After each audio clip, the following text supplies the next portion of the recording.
Well, Disney no doubt had a great summer in the box office when it comes to Pixar's Inside Out 2 and Deadpool and Wolverine, as both of those movies made over $1 billion. And Inside Out 2 is now the highest grossing animated movie of all time.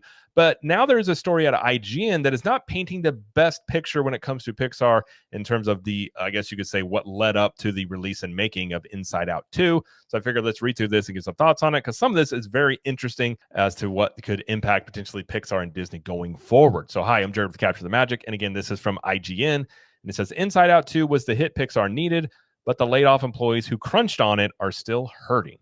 It's a 10 former Pixar employees talk about the pains of this year's layoffs, the pressure that surrounded Inside Out 2, and larger cultural concerns at the studio. So from the outset, Pixar's narrative is a clear story of redemption after an undeniably tough few years, battered by COVID-19 theater shutdowns, 2 Hollywood strikes, and a couple of box office disappointments. The studio needed a win, and that win was Inside Out 2. The sequel to Pete Docter's Oscar-winning 2015 blockbuster is Pixar's biggest hit in years, and it's not even close. Obviously, because it's again the highest grossing animated movie of all time now. It's a stunning turn of events when considering the studio's aforementioned recent struggles, and who doesn't love a redemption story, especially when a brand as beloved and nostalgic as Pixar is involved. But for many of the workers behind Inside Out 2, its record-shattering success is more than a little bittersweet. The studio began layoffs affecting 175 workers earlier this year, or 14% of its staff, in May. And not only are laid off employees unable to benefit from a bonus for Inside Out 2's success, some are also recovering from what several sources describe as unprecedented crunch surrounding Inside Out 2. I think for a month or two, the animators were working 7 days a week, one source said. Ridiculous amounts of production workers, just people being tossed into jobs they never really done before. It was horrendous. Again, they spoke to 10 former Pixar employees. They go into detail about the pains of the layoffs, the financial struggles those layoffs have left them with, and the details behind what one source calls the largest crunch in the studio's history. It's a claim disputed by a senior executive at Pixar who tells IGN that the crunch at the end of Inside Out 2 was no different from those on many other films from the studio. But the fact remains that there are many who feel like they rushed to give Pixar the hit it so desperately needed and were hung out to dry. It says, I would venture that at least 95% of the people that got laid off are financially in trouble right now, is what one person said. Outside of the financial strain of it all, sources also paint a picture of the studio that's terrified to rock the boat, with some internally pushing to avoid LGBTQ themes and requiring edits to Inside Out 2, which we have another video talking about this very element here, but that is something involved in this story as well, as essentially the management wanted to make it very crystal clear in this movie that Riley was not gay and wanted to really stamp out any potential undertones that even could be interpreted that way. They talk about since COVID, 3 Pixar movies, Soul, Luca, and Turning Red, were all released directly on Disney Plus, skipping theater runs entirely.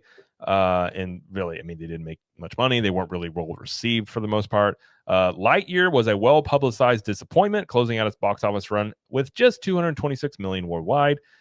Elemental did end up faring better with nearly $500 million worldwide. It had to rebound from what Pixar president Jim Morris admitted was a disappointing opening of just $29.5 million domestically. And according to one source, due to the profit-sharing model at Disney/Pixar, a movie has to cross $600 million to be considered profitable for Pixar, and is not seen as a true hit until that coveted $1 billion mark.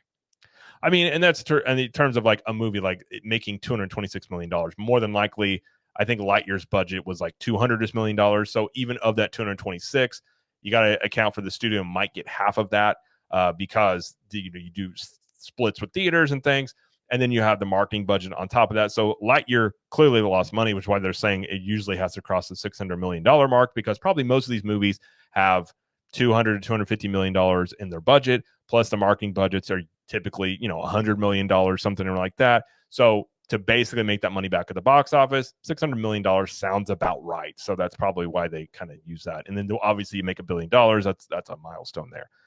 It all led to a situation where Inside Out 2, a sequel to arguably one of the most beloved animated movies ever, was seen as the film that could reverse the studio's fortunes, making it what one source called an all-hands-on-deck studio emergency. It was rare, we're told, to find someone who worked at Pixar in the past couple of years who didn't contribute to Inside Out 2. One source points out that the credits for Inside Out 2 are longer than any other Pixar movie, given the amount of studio workers who were pulled in on it. Some go as far as to say they believe Pixar would fall apart if Inside Out 2 wasn't a runaway success. It was seen by many employees as a life or death situation for the studio. In all likelihood, that's probably not far off because there were rumblings that Pixar was going to get rolled up into Walt Disney Animation Studios, which those are separate entities. And given, especially since John Lasseter was run out, Pixar, which I mean, John Lasseter it was the brain trust basically that was in charge of Pixar becoming the success that it has been. Ever since he left, things have not been very good for that studio as a whole. So I don't think they're actually far off on that, saying that they potentially, the studio, if this movie didn't do well, Pixar may very well have been rolled up into, Disney Animation or just dissolved completely. That was the pressure felt by everybody, one source says. We need this movie to succeed because we won't have a studio otherwise. And that is the pressure that everybody felt the whole time. The whole time, even now, I think people are gone, still feeling that pressure of like, oh my gosh, we did it. Whether or not Pixar was actually in danger isn't confirmed, but in a Time interview just before the release of Inside Out 2, Pete Docter said, if this doesn't do well at the theater, I think it just means we're going to have to think even more radically about how we run our business.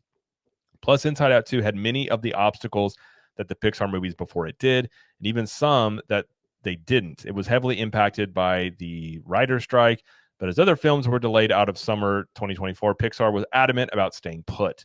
The unwillingness to delay the film persisted despite last-minute rewrites and the quiet expansion of Docter's role on the film. While Docter is publicly an executive producer of Inside Out 2, multiple sources say that he stepped in as uncredited co-director, working heavily alongside credited director Kelsey Mann.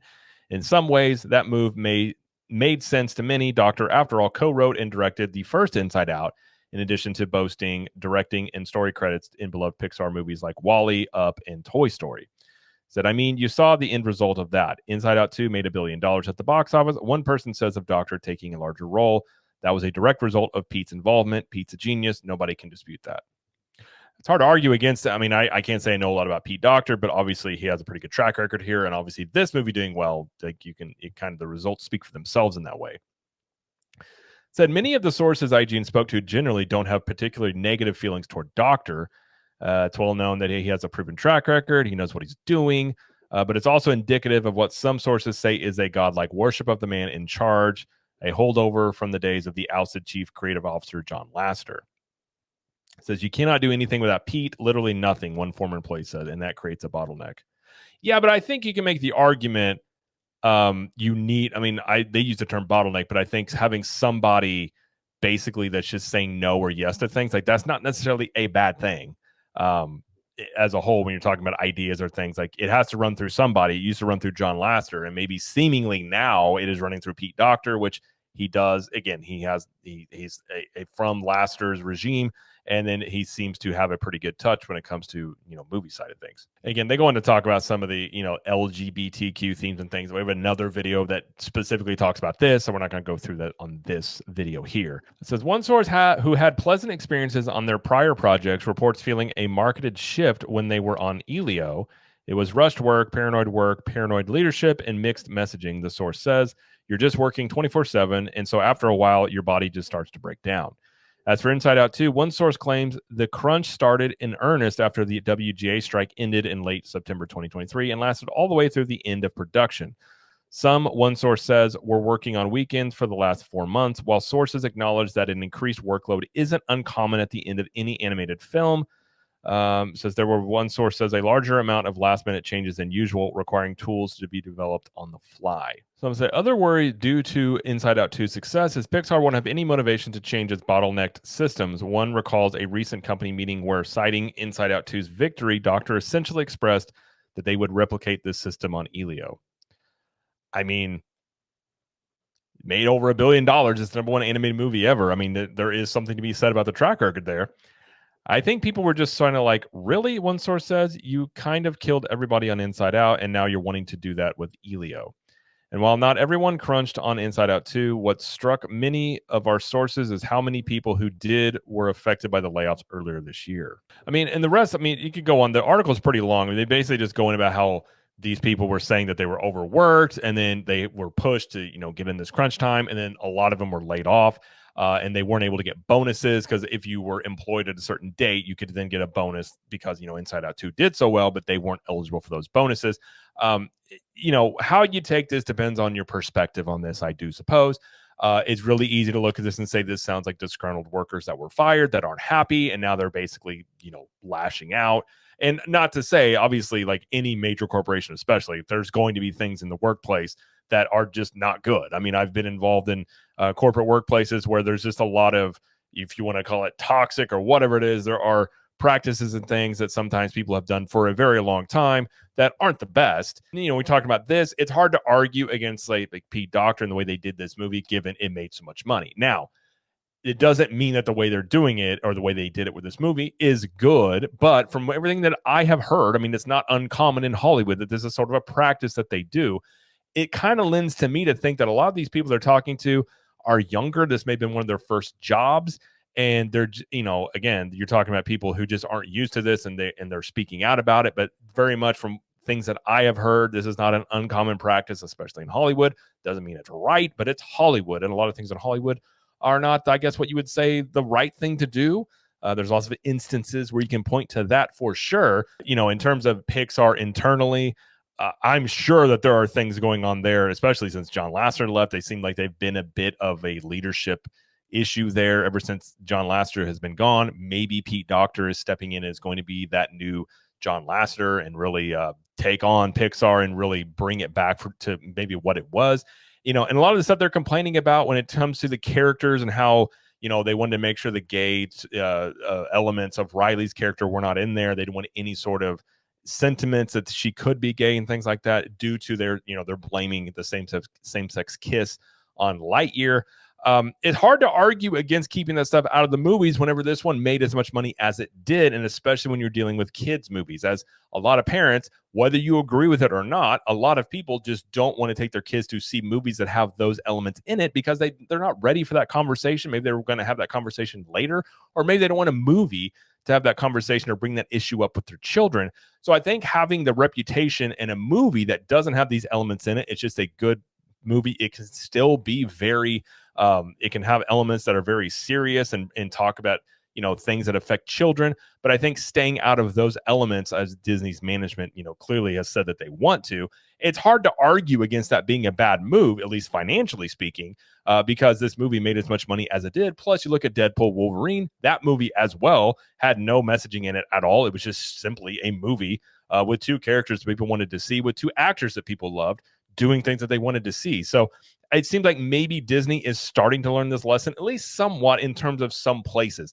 Disney is a giant corporation, and basically each division is almost its own business entity in itself. So, you've got Marvel, you've got Lucasfilm, you got Pixar, you got animated side, you got movie side. So it's not like all of these ones at the same time are going to be on the same page necessarily all the time, but it does seem like upper management at Disney is starting to understand, hey, let's not put some of these things in these movies. Whether you agree with it or not, they're seeing the result, and it's probably going to be hard to argue against them internally if they were very adamant that Inside Out 2 did not have these elements in it, and it's now the number one animated movie, at least sales-wise, of all time. It's going to be hard to argue against them that they don't need to do this going forward. So it'll be interesting to see Pixar going forward if they haven't, the next movie, I think Elio is the one they named here.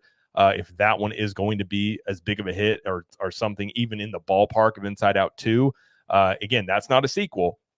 So if they can pull that out again and that one does really well, then I think Pixar is probably at least at a decent spot to say it's getting back on track in terms of how it used to be. But if Elio doesn't do well, you're probably just going to see more sequels. And don't get me wrong, I'm not going to defend giant corporations, Bob Iger, Pete Docter, any of these people by any means. I don't know the working conditions going into these things, but I can only imagine, again, from things that I have heard, Hollywood works a certain way.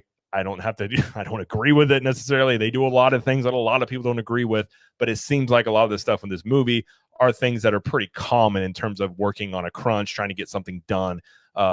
Especially when they weren't, they had the writer's strike. They weren't wanting to move the release of the movie. But we'll have to see if if anything else comes out about this and how the next movie from Pixar ends up doing. But either way, that is going to be it, though, for this video. If you like this video, please like it and subscribe to the channel as we do lots of coverage here of Disney and pop culture. And let us know in the comments, what do you think about this story? And until next time, we will see you later.